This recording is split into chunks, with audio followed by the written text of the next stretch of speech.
How is it going? I hope everyone's doing well, and thank you for tuning in this video. Today, I'm here with my pay-per-view review of WWE Elimination Chamber 2021. Let's go and dive right into things, which started off on the kickoff show, which had a Fatal 4-Way qualifying match. John Morrison, Elias, Mustafa Ali, and Ricochet all vying for a spot in the Triple Threat match for the United States Championship later on.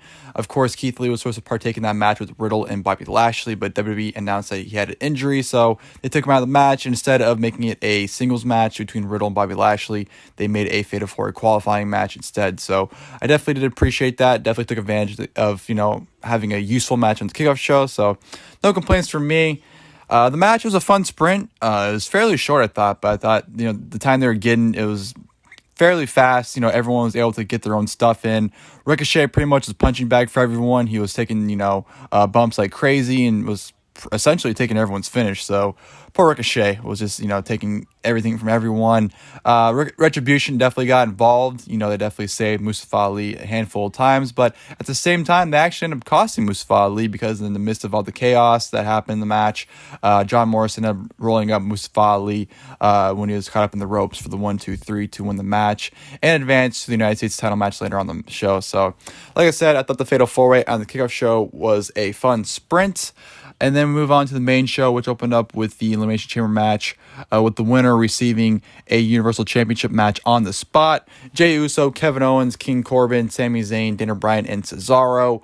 I thought this was a great opener. Definitely was a great Elimination Chamber match if you ask me. Bryan, and Cesaro kicked things off. And you can't go wrong with Bryan and Cesaro. Those two went out there and had a great, opening start to this match.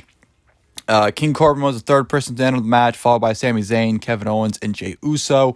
King Corbin actually got eliminated fairly quickly in this after he entered. He had a pretty dominant showing, and then he got eliminated by Cesaro after the sharpshooter, which, by the way, Cesaro had a great showing in this match. I was really hoping that he would get the Kofi Kingston 2019 treatment, of a showcase, and he pretty much did it for the most part. I thought he definitely looked very dominant. He busted out some moves he hasn't busted out in quite some time, or he does on big occasions. So Cesaro definitely looked like $1,000,000 in this match. Sami Zayn was actually getting eliminated by Kevin Owens, followed by a stunner, which Kevin Owens did a great spot where he did a moonsault off of one of the pods on everybody. So that was a big spot of the match with Kevin Owens. So that was fantastic. Kevin Owens' elimination was great too, I thought. When Sami Zayn was leaving, Kevin Owens and Jey Uso were brawling. And the entrance door of the chamber, Kevin Owens' arm actually got slammed on by Jey Uso, and Jey Uso held the door shut on his arm. And as he was doing that, he was just giving Kevin Owens a super kick barrage. I thought Jey Uso came off looking like $1,000,000 doing that. He looked extremely smart doing the Kevin Owens, and then, he rolled Kevin Owens back in the ring, followed up with another super kick, and then ended up hitting the Uso splash for the 1-2-3 to eliminate Kevin Owens. So I thought it was great, played into the story excellent with Jey Uso and Kevin Owens, so no complaints from me. And then obviously the final three were Jey Uso, Bryan, and Cesaro, which I thought worked tremendously. Jey Uso continues to prove himself as a singles competitor, and I thought he mixed it up great with Cesaro and Bryan. Cesaro had the Cesaro swing on Bryan, and then Jey Uso hit a super kick on Cesaro, which, followed it up with the Uso splash to eliminate Cesaro. So yeah, Cesaro was my dark horse pick. I really thought, there's a good possibility of him winning this, but he came up short. But like I said, I did think he came out of this match having a, Kofi Kingston-like showcase. So I do think the future is bright for Cesaro. But yes, he was eliminated by Jey Uso. Then it came down to Jey Uso and Bryan, and I think it was fairly obvious who was going to win that. Jey Uso immediately went for a Uso splash, but Bryan got his knees up, immediately hits the running knee for the 1-2-3 to win the match and get a match against Roman Reigns immediately. And then, of course, as Bryan is selling the ring, like he's completely done, like he can't do anything. Out comes Roman Reigns, take advantage of the opportunity. Immediately gets in position for the spear. Bell rings. Roman Reigns goes for the spear, but Bryan catches him for the yes lock mid-spear, which looked absolutely phenomenal. It looked flawless, that counter, by the way, by Bryan. Blocks that in, but, Roman Reigns gets out of it. Roman Reigns pretty much pummels Bryan from there on. Locks in the guillotine where Bryan pretty much is defenseless and can't do anything. And that's it. So Roman Reigns successfully defends the Universal title, defeats Bryan in about a minute and a half. And I thought it was fantastic. I thought Roman Reigns came off looking like the smartest man in professional wrestling. I know a lot of people were upset that they didn't get an actual match, but you know what? We can get an actual match between Daniel Bryan and Roman Reigns on the road. We didn't need it here. Roman Reigns, his current character, he came off like a fucking genius. He avoided the chamber match, and then he was able to get a match in the pay-per-view and defend it against literally someone that was defenseless in Daniel Bryan. Daniel Bryan fought the entire match, and he could barely move. And Roman Reigns saw that, loved it, and immediately we tried to hit a spear to end things immediately, and ended up still winning in under 2 minutes. But yeah, I thought the entire piece of business, as my good friend Logan on Twitter said, with Roman Reigns, the way they handled everything, I thought was fantastic. So Roman Reigns successfully retains, and of course afterwards, as he's celebrating, out of nowhere, gets hit with a spear by Edge, and of course, Edge is pointing at the sign, and they had the power going off as well. So yeah, Edge and Roman Reigns is now official for WrestleMania, and I'll be honest with you, I'll be rooting for Roman Reigns. As much as I love Edge, I think Roman Reigns is way too hot right now, and I don't see Edge being that guy I want to see beat Roman Reigns to the championship. So yeah, as right now, I'm Team Roman Reigns for the match. Should be a great one, but yeah, I definitely do still want to see Roman Reigns walk out a champion after WrestleMania. So definitely should be a good one. From there, I'm going to go to the triple threat match for the United States Championship. Bobby Lashley defending against Riddle and John Morrison. Similar to the Fatal 4 match, I thought it was a fun sprint. Bobby Lashley is very dominant as well. He looked like an absolute fucking beast in this match. Lashley's booking over the last month or so with him being an absolute animal, I thought has been absolutely tremendous, and it definitely showed here as well. And John Morrison, I thought he had a really good performance as well. He hasn't really been put in a singles position since WrestleMania last year. We did that singles triple threat for the SmackDown tag titles, where he had a great showing there. I thought he had another great showing here in this match as well. And towards the end, Riddle ended up getting the win over Bobby Lashley. Oh, not over Bobby Lashley, but Lashley had the hurt lock on John Morrison. Shenanigans happens, and then Riddle ends up taking advantage, ends up hitting the Bro Derek on Bobby Lashley for the 1, 2, 3. Not on Bobby Lashley, I apologize. On John Morrison, I should say, I apologize. Riddle hits the Bro Derek on John Morrison for the 1, 2, 3 to win Bobby Lashley's United States Championship. So Riddle is a brand new United States champion. I thought it was another fun little sprint here. No problem with Riddle winning the U.S. title, especially pinning John Morrison. Bobby Lashley was irate. He was furious about it. And I thought it was about time, Lashley lost the title. As dominant as they booked him, he definitely should be in the main event and not the United States champion. And he hasn't really been doing anything with the championship anyway, so it didn't really matter if you asked me about him losing it. I think Riddle definitely is a better fit for the championship, and I definitely thought it was about time to put a singles title on Riddle as well. So definitely it's a win-win. You get a championship on Riddle, and you get Bobby Lashley, hopefully the main event after this. So like I said, another fun sprint if you ask me. And then from there, I'm going to go to the WWE Women's Tag Team Championship match. Nia Jax and Shayna Baszler defending against Sasha Banks and Bianca Belaire. This match is fine. There really wasn't much to it. Shayna pretty much was just, floundering around with Sasha and Bianca Belaire for a good little while until Nia Jax gets a tag. Then Bianca Belaire tried to showcase her strength, hit the kiss of death on Shayna for a great near fall. And they actually did tease in Sasha and Bianca winning the tag team titles a handful of times in this match as well.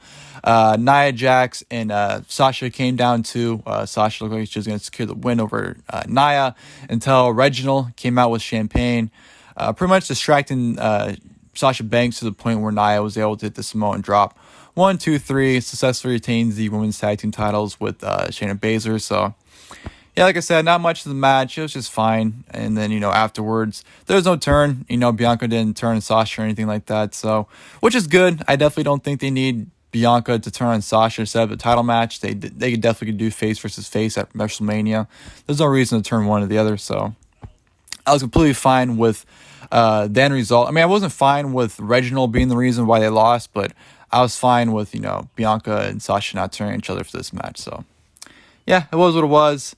And then backstage, we see The Miz and MVP talking, and immediately I'm going, okay, with Lashley's rage and, MVP being the businessman and, Miz had the briefcase, they're setting something up for the future. And yeah, that would unfold later on, and of course we go to the main event, which was the elimination match for the WWE Championship. Drew McIntyre defending inside the chamber against AJ Styles, Sheamus, Jeff Hardy, Kofi Kingston, and Randy Orton. First off, props to Kofi Kingston for being absolutely hilarious during Orton's entrance, complimenting Orton on his thick quads. I think everyone was dying at Kofi Kingston doing that, but yeah, I thought the chamber match itself for Raw was great. Not as good as the SmackDown one, but definitely did think it was still a solid main event nonetheless.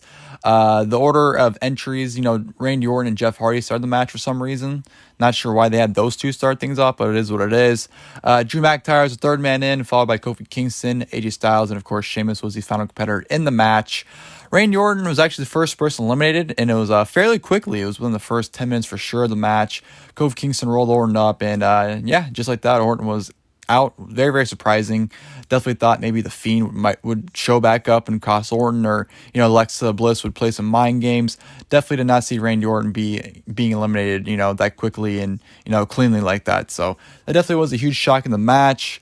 After Randy Orton was eliminated, the match went a good little while before another elimination, which was for Kofi Kingston. Sheamus pretty much kicked Kofi's fucking head off. So, yeah, Kofi was out after that. And thereon we had Jeff Hardy being eliminated by Drew McIntyre. McIntyre had a Claymore on Sheamus and took him out. So that was great.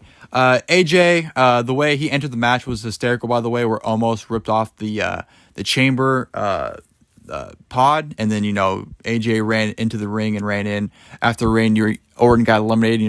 Orton did an RKO fest on everyone, so AJ actually prematurely entered the match when he wasn't actually supposed to yet. So AJ prematurely entered the match, and the way he eliminated Sheamus, I thought was great. Sheamus and McIntyre, they beat the holy fuck out of each other, which I thought was a highlight. Was just those two clubbering each other. Even the closed fist, they were really laying their shit on each other, which I thought was great. But Sheamus ended up hitting the bro kick on McIntyre when McIntyre was setting up for the Claymore. But AJ ended up hitting the Phenomenal Forearm immediately following the bro kick and ended up hitting Sheamus. So came on to AJ Styles and Drew McIntyre. They went at it for a little while. AJ went for the Phenomenal Forearm, but that was countered beautifully into the Claymore midair. Fuck, that finish was just chef's kiss. That was fantastic. Loved every second of that Phenomenal Forearm being countered into the Claymore. It was executed beautifully. Cannot compliment that finish enough. But McIntyre hits the Claymore on AJ. 1, 2, 3. Drew McIntyre retains the WWE Championship. Like I said, great main event, but, it didn't top the SmackDown Chamber match, if you ask me my personal opinion. And then afterwards, McIntyre celebrating. The Chamber is, brought back up. So you definitely know something's going down. And then out of nowhere, Bobby Lashley hits a huge spear on Drew McIntyre. And I'm thinking, it's going down. Exactly it's going down. Lashley just beats the holy hell out of McIntyre, puts him in the hurt lock, just beats him down. And then none other than The Miz comes running down the ring, cashes in Money in the Bank, the bell rings, hits a DDT on Drew McIntyre. 1, 2, McIntyre kicks out, but Miz said, I ain't waiting for it. Beats down McIntyre's leg, pulls him up for the Skull Crusher finale, hits it, and 1, 2, 3. The Miz is once again the WWE champion after, almost 10 years since he's been WWE champion. The Miz once again regains the championship, and I couldn't be happier. Honestly, I thought it was a great moment. I popped huge for it. If anyone knows me, I've always been a huge Miz fan, and I thought it was great. I legitimately popped up out of my bed for that moment, and yeah, I obviously don't think it's going to last long. It wouldn't surprise me if Miz lost the championship on Raw tomorrow night. Definitely for sure at Fastlane at the latest. So I know for a fact, Miz isn't going to walk into WrestleMania or anything as WWE champion. But for the moment, I definitely thought Miz, deserved it. And I thought it was great for what it was. So Miz winning the WWE championship from Drew McIntyre. I thought it was a great moment. I loved it. I love the finish of the pay-per-view. And overall, I thought Elimination Chamber this year was a good pay-per-view. I had no complaints, honestly. I thought both chamber matches definitely delivered. The mid-card matches were good for what they were. So, yeah, nothing bad on this pay-per-view if you ask me. Definitely was enjoyable. And I hope you guys enjoyed the video. If you guys did, please feel free to like below. Of course, the next time, I'll see you guys then. Thank you guys for watching the video.